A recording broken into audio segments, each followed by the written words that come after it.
Hi guys, this is Constantine, English Speaking Club HSE. I decided to record another video about the next topic that we're going to discuss in English Speaking Club HSE on next Saturday, on the 20th of August 2022. So the topic is awkward communication or miscommunication, whatever you call. And I know that sometimes, we've been through that. Awkward situations and you don't know how to act, especially when you speak another language, when your vocabulary is pretty limited. So right now I'm going to answer some of these questions, so you will see an example of how you can answer, but of course you will modify that a little bit. So let's get started. The first question: why does miscommunication happen? I think there are different reasons for it, and sometimes people have these different anticipations. And they arrive at a place, one person wants one thing, another person wants another thing, and this is how each person expects something different, and because they're not prepared to act accordingly to the response, they get into a weird situation when both parties feel very uncomfortable. Next question: have you ever been in any awkward situations at work? I'd say that it's pretty hard to remember, and there were some situations which were pretty intense. And I think the most awkward situations happened to me when I was just starting my career path, and I was trying different internships. And I remember when I used to have an internship in a bank, which was even not paid internship. So it was in an assessment department in a huge Russian bank. And I remember when I had to ask something from a person working there, and I was kind of like pretty shy. And I was like, oh, may I have this or something like this? And, the person, it was like a person from another department. She was kind of like, she was not like eager to help me. And at that point, I just realized how important it is to be confident in business environment where you have to say like, hello, I just need a few seconds of your time. I need this, and this, and much appreciated, something like this. But at that time, I didn't know that, so it felt kind of awkward, not the most awkward situation that can happen, but definitely some experience at work that I remember. As for other experiences, for example, at school, I don't really remember awkward situations. For me, the most awkward thing could have happened if I hadn't done, homework or something, or if I was not prepared. So it's just, for me, it was a disaster. However, I think some other people would kind of like say something stupid in class when there's supposed to be something serious. And of course, the kids would laugh at the person. But fortunately enough, I haven't been in these situations, well, at least as far as I can remember. Okay, so in any other places, I think the most awkward situation where like this thing can happen is dates, and like going on a date with people. And I remember back in the day when I kind of like started going on dates, for me it was like super awkward and super difficult because I had no idea what I could talk with girls about, because like I could easily imagine a conversation with my friends where we would discuss, some video games, I don't know, maybe sports, some movies, but I didn't see any connections with like women, what I could discuss with them.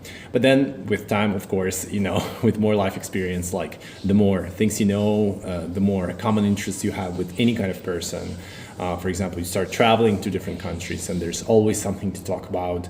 There are a lot of interests like movies, TV series, like global trends, tendencies. And I think the more you know, the less awkward you become because you kind of like feel what is interesting to another person, what is not. So for me, it was a big thing. And actually, that was probably one of the reasons I started to become interested in a lot of other things in the world.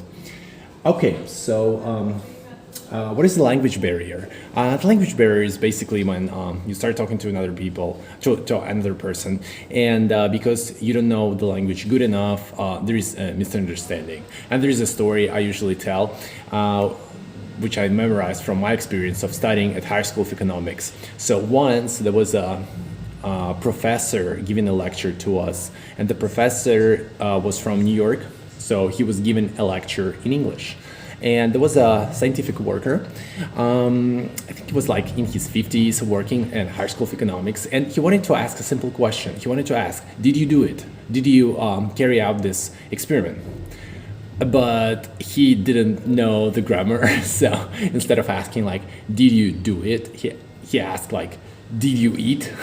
Which was super weird because like it has totally different meaning, like did you have lunch or something, which made no sense, and apparently he didn't get a response from the professor.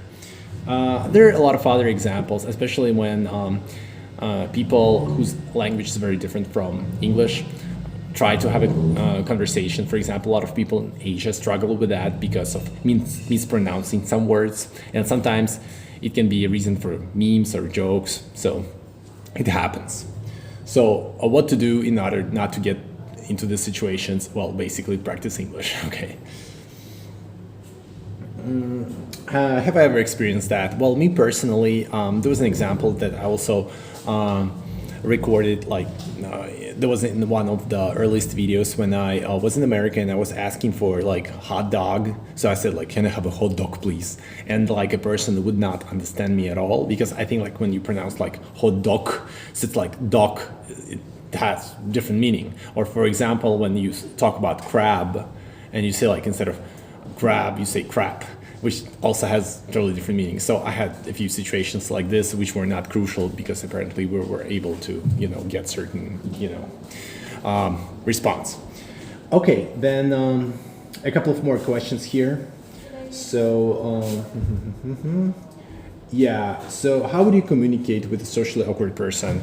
Well, actually, I think it's very important not to be pushy enough, not to be active enough. So you have to be very gentle, very careful, speak less, maybe speak with less confidence, like I'm sorry, excuse me, do you have, like, what are you doing? Like, maybe ask some social question, and just be very careful, not push too much, and then it gets easier.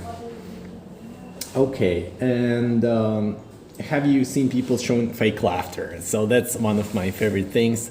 I saw that a lot at college, and I think that a lot of times when people want to fit in different groups, they kind of like, and someone makes a joke, they don't want to stand out, and in this case they start laughing just to support, and you can see how people don't want to laugh, but they do that. And I definitely did that a lot in high school, which was miserable. But right now, I guess I don't do it anymore. But maybe sometimes just to appreciate what another person says, like, that was really funny, kind of like a fake culture. And sometimes it could be useful when you want to maintain a good rapport. But definitely a joke should be funny so you can laugh at it. All right, so these were the basic questions. I might change them a little bit, but I think that most of them will be there. So I'll see you guys later on Saturday, and I hope that you're gonna have a great week. So join this club, English Speaking Club HSE, and invite your friends, because every Saturday 6:30 we are meeting and discussing new topics. Okay, guys, have a great week. See you. Bye.